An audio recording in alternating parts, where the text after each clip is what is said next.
ओम शांति। आज 3 नवंबर 1992 बाप दादा के अव्यक्त रूप के चले हुए मधुर महावाक्य, जिनका विषय है रूहानी रॉयल्टी संपन्न आत्माओं की निशानियाँ। आइए इन पर हम मनन और चिंतन करें। आज बाप दादा चारों ओर के अपनी रूहानी रॉयल फैमिली को देख रहे हैं। सारे कल्प में सबसे रॉयल आप आत्माएं ही हो। वैसे हद के राज अधिकारी रॉयल फैमिली बहुत गाए हुए हैं, लेकिन रूहानी रॉयल फैमिली सिर्फ आप ही गाए हुए हो। आप रॉयल फैमिली की आत्माएं आदि काल में भी और अनादि काल में भी और वर्तमान संगम युग में भी रूहानी रॉयल्टी वाली हो। अनादि काल स्वीट होम में भी आप विशेष आत्माओं की रूहानियत की झलक चमक सर्व आत्माओं से श्रेष्ठ। यानी रूहानी रॉयल, ये हमें अपने मन में पक्का बांधना है। एक होते हैं जिस्मानी रॉयल, लेकिन रूहानी रॉयल, और रूहानी रॉयल सिर्फ आप ही हो सारे सृष्टि चक्र में, क्योंकि परमात्मा एक ही टाइम आते हैं अंत में, और वो हमें पहले तो रूहानियत का ज्ञान देते हैं, फिर रूहानियत की क्या रॉयल्टी है उसका ज्ञान देते। तो बाबा ने शुरू किया है अनादि समय से, निराकार स्थिति से, कि निराकार स्थिति में भी जब आत्माएं होती हैं इस दुनिया में पाठ बजाने आने से पहले, तो भी जो शुरू वाली आत्माएं जो शिव बाबा के पास परम धाम में रहती हैं, उनकी चमक निराली होती है। आत्माएं सभी चमकती हुई ज्योति स्वरूप हैं, फिर भी आपकी रूहानी रॉयल्टी की चमक अलौकिक है। जैसे साकारी दुनिया में आकाश, बीच, सितारे सब चमकते हुए दिखाई देते हैं, लेकिन कोई विशेष चमकने वाले सितारे स्वतः ही अपनी तरफ आकर्षित करते हैं। लाइट होते हुए भी उनकी लाइट विशेष चमकती हुई दिखाई देती है। ऐसे अनादि काल परम धाम में भी आप रूहानी सितारों की चमक अर्थात रूहानी रॉयल्टी की झलक विशेष अनुभव होती है। इसी प्रकार आदि काल सतयुग अर्थात स्वर्ग में आप आत्माएं विश्व राजन की रॉयल फैमिली के अधिकारी बनते हो। हर एक राजा की रॉयल फैमिली होती है। यानी जब सतयुग में आ जाते हैं शरीरधारी बनते हैं, जब आत्मा भी जिसको कहते हैं सतो प्रधान होती है, तो प्रकृति भी धरती पर सतो प्रधान होती है, तो शरीर भी सतो प्रधान मिलते हैं। हर चीज़ सतो प्रधान होती है। तो रॉयल्टी जो है, वहाँ के विश्व महाराजन, विश्व महारानी और उनका रॉयल परिवार, वो भी तो सतो प्रधान सर्वश्रेष्ठ होता है। 16 कला संपूर्ण कहा गया है, क्योंकि चंद्रमा भी जब 16 कला संपूर्ण होता है तो सबसे ज़्यादा उसकी चमक दमक होती है। गुलजार दादी बताते कि रॉयल फैमिली वालों को भी ताज होगा। हाँ, पता तो लगेगा ना ये रॉयल फैमिली के हैं। लेकिन आप आत्माओं की रॉयल फैमिली की रॉयल्टी व देव आत्माओं की रॉयल्टी सारे कल्प में और किसी रॉयल फैमिली की हो नहीं सकती। इतनी श्रेष्ठ रॉयल्टी चैतन्य स्वरूप में प्राप्त की है, जो आपके जड़ चित्रों की भी कितनी रॉयल्टी से पूजा होती है। सारे कल्प के अंदर रॉयल्टी की विधि प्रमाण और कोई भी धर्म पिता, धर्म आत्मा या महान आत्मा की ऐसी पूजा नहीं होती। तो सोचो, जब जड़ चित्रों में भी रॉयल्टी की पूजा है तो चैतन्य में कितने रॉयल फैमिली के बनते हो? तो इतने रॉयल हो व बन रहे हो। अभी संगम पर भी रूहानी रॉयल्टी अर्थात फरिश्ता स्वरूप बनते हो। रूहानी बाप की रूहानी रॉयल फैमिली बनते हो। अब देखिए, संगम से पहले अन्य कई राजनेता हुए, यानी बादशाह हुए, किंग्स हुए, धर्म नेता हुए, जैसे पोप है, महात्मा बुद्ध है। तो आप देखेंगे कि उनकी भी रॉयल्टी दिखाते हैं। अब क्रिश्चियनिटी में आप पोप ऑफ रोम का जाके देखो स्थान, या बड़े बड़े शहरों में उन्होंने कैथीड्रल बनाए हुए हैं। एक तो होती है चर्च, एक होता है कैथीड्रल, बहुत सजे सजाए होते हैं, उसमें प्राचीन कलाकारी होती है, चित्र होते हैं, बहुत रॉयल, हर चीज़ रॉयल होती है। इसी प्रकार से बादशाह जो किंग्स होते हैं, तो किंग्स के भी आप देखिए पैलेसेस होते हैं, उनके ऊपर क्राउन होता है, कुछ भी है, लेकिन किसी की पूजा हो, किसी का कीर्तन हो, किसी की आराधना हो, और इतने बड़े बड़े सोने चांदी तो क्या हीरे जवाहरात से जड़ित टेम्पल हों, वो सिर्फ देवताओं के ही होते हैं। अब बाबा कहते हैं संसारिक तौर पे भी नंबर 1 है, और जो स्पिरिचुअली संगम पर जो है उनकी रॉयल्टी अब बाबा बता रहे हैं। बाबा कह रहे हैं अनादिकाल, आदिकाल, संगम युगी काल, तीनों काल में नंबर 1 रॉयल बनते हो। ये नशा रहता है कि हम तीनों काल में भी रूहानी रॉयल्टी वाली आत्माएं हैं। अभी नशा है ना। इस रूहानी रॉयल्टी का फाउंडेशन क्या है? संपूर्ण प्यूरिटी। संपूर्ण प्यूरिटी ही रॉयल्टी है। तो अपने से पूछो कि रूहानी रॉयल्टी की झलक आपके रूप से सबको अनुभव होती है। रूहानी रॉयल्टी की फलक हर चरित्र से अनुभव होती है। रूप से होती है झलक, और हर प्रकार का जो कॉन्डक्ट करते हैं उससे फलक, है ना। ये बाबा कहता है दोनों चीज़ें।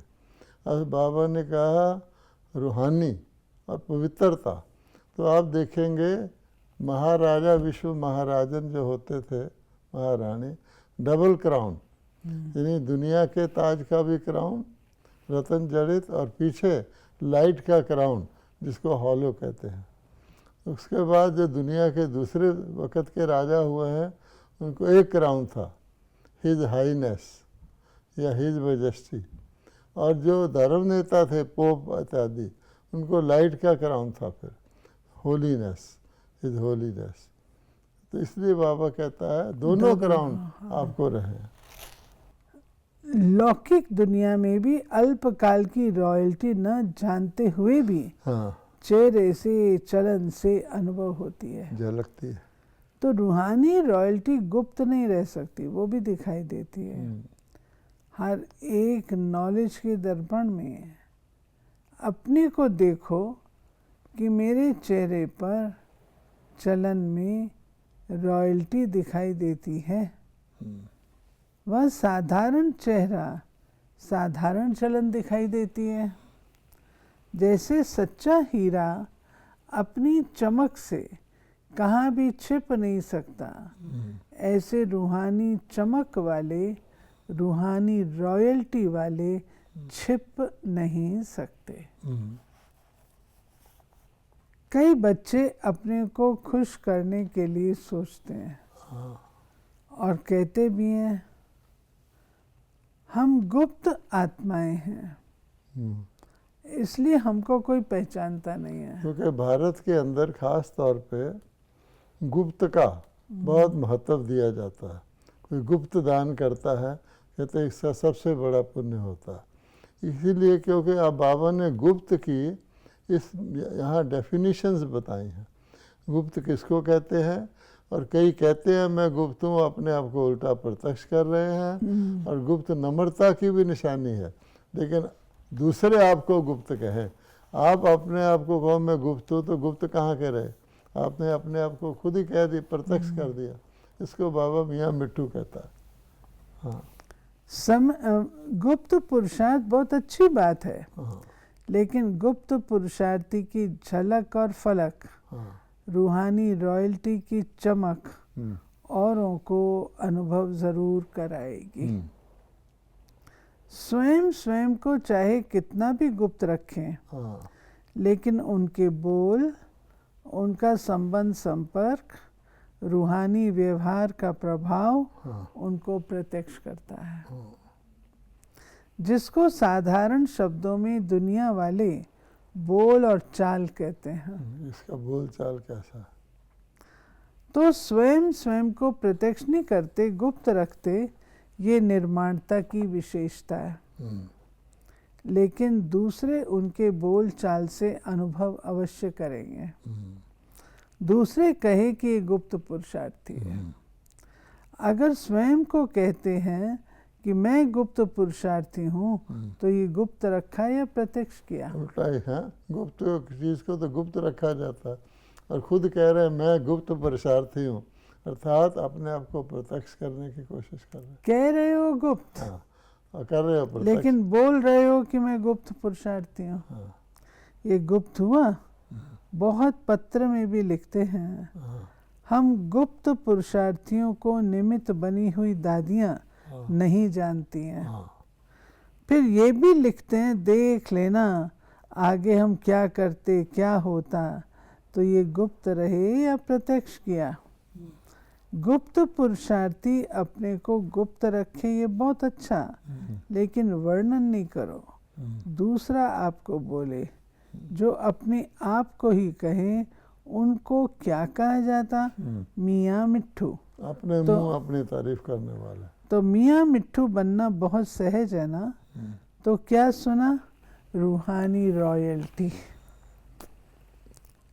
रॉयल आत्माएं सदा ही एक तो भरपूर संपन्न रहती हैं, और संपन्नता की निशानी वे सदा तृप्त आत्मा रहती हैं। संतुष्ट। तृप्त आत्मा हर परिस्थिति में हर आत्माओं के संबंध संपर्क में आते हुए, जानते हुए संतुष्ट रहती हैं।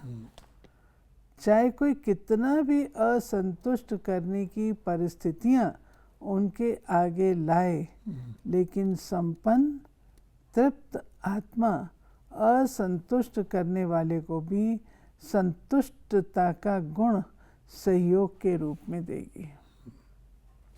ऐसी आत्मा के प्रति रहमदिल बन शुभ भावना, शुभ कामना द्वारा उनको भी परिवर्तन करने का प्रयत्न करेंगे। रूहानी रॉयल आत्माओं का यही श्रेष्ठ कर्म है। जैसे स्थूल रॉयल आत्माएं कभी भी छोटी छोटी बातों में, छोटी छोटी चीज़ों में अपनी बुद्धि व समय नहीं देती। ये संस्कार धारण करने योग्य है। कई कहते हैं मैं तो मिन्यूट हर छोटी बड़ी चीज़ का ध्यान रखता हूँ। बाबा के वो और समझते हैं कि मैं बहुत होशियार हूँ, बहुत समझदार हूँ, बहुत बचत करने वाला हूँ, और मैं रॉयल हूँ। बाबा ने कहा नहीं, रॉयल्टी की एक निशानी है कि रॉयल लोग छोटी छोटी बातों का ध्यान नहीं करेंगे, उनका ध्यान जाएगा नहीं, क्योंकि अबंडेंस है। जिसके पास अबंडेंस है, जिसको पाउंड्स में खेलता है, वो पैनी वाइज नहीं होगा। कहा जाता है ना, पाउंड फुलिश पैनी वाइज। अगर मैं छोटी बात को ध्यान देता हूँ और वही ध्यान मेरा बड़ी बात को देना चाहिए था, वो मेरा रह जाता है, तो मैं अक्लमंद हुआ या क्या हुआ?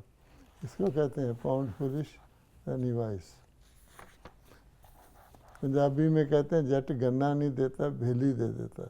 कि किसी को कहो किसान को तू गन्ने दे दे, तो इतने लंबे लंबे गन्ने देख कर वो कहता मैं नहीं दूंगा, ले ये गुड़ की पेशी ले जा। तो गुड़ वो गन्ने से ही बनता है, शायद 4 गन्नों से उतना गुड़ बनता है, वो आसानी से दे देता। बाबा कहते हैं ऐसी आत्माओं के प्रति रहमदिल बन शुभ भावना शुभ कामना द्वारा उनको भी परिवर्तन करने का प्रयत्न करेंगे। रूहानी रॉयल आत्माओं का यही श्रेष्ठ कर्म है।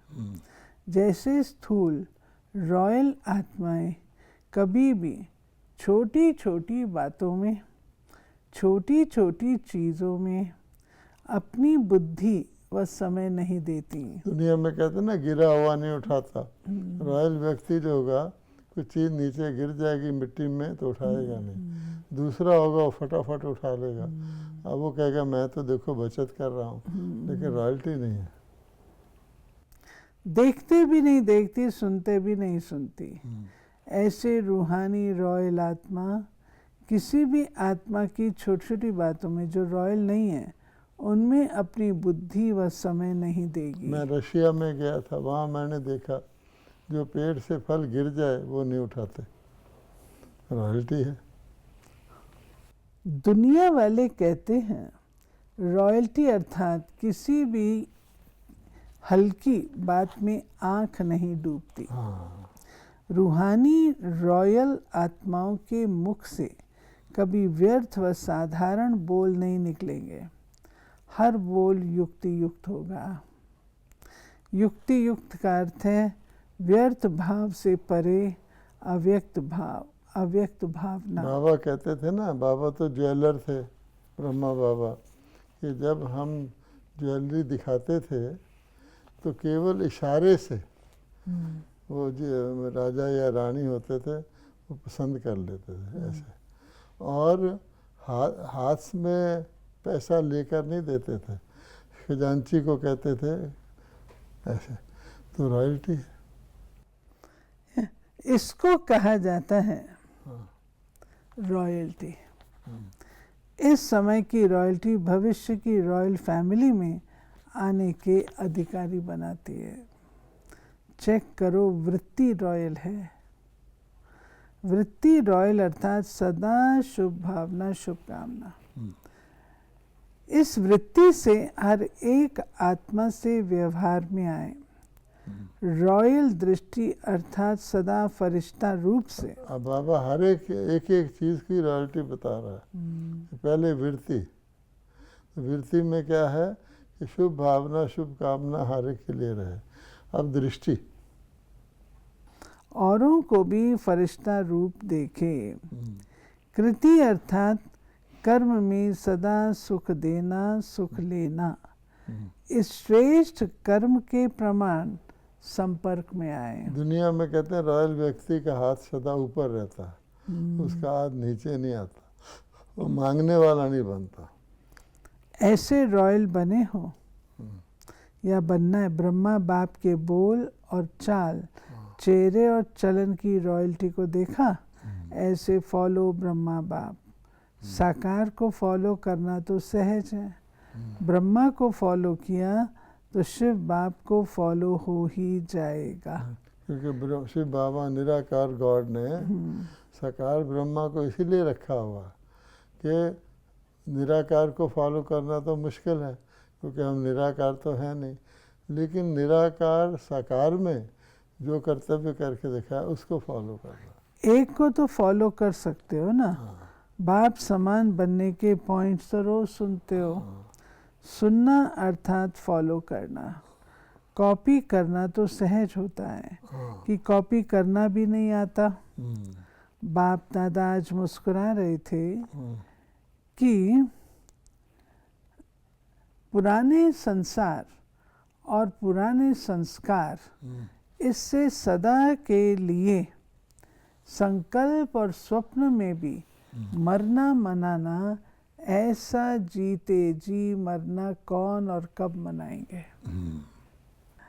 जब मर गए, मरना अर्थात परिवर्तन होना, तो ऐसा जीते जी मरना, उसके लिए कितने तैयार होंगे कि सेंटर पर जाकर के कहेंगे कि क्या करें, चाहते नहीं थे लेकिन हो गया।